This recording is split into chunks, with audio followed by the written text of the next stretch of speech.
Lionel Tivoli, député des Alpes-Maritimes.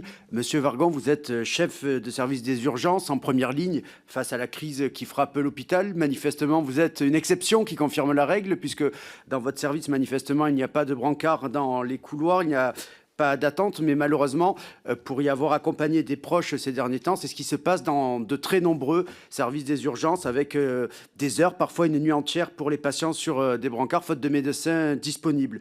Depuis la réforme de 2015, le nombre d'urgentistes a chuté de 7 000 à 4 400, laissant un quart des postes vacants et 600 services de nuit fermés. Pendant ce temps, les urgences sont saturées.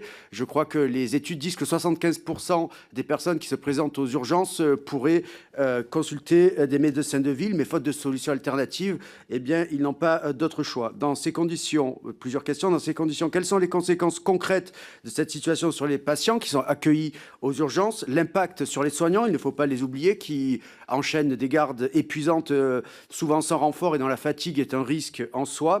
Et par ailleurs, vous en avez parlé au début, la capacité nationale de médecine d'urgence qui permettait aux généralistes d'être formés à la prise en charge des urgences de proximité a disparu ces dernières années, alors qu'elle est toujours maintenue pour les médecins militaires. Pensez-vous que sa réintroduction pourrait soulager les services d'urgence et améliorer l'accès aux soins sans remplacer effectivement les diplômes d'urgentisme et traiter les petites urgences dans la médecine de ville? Je vous remercie.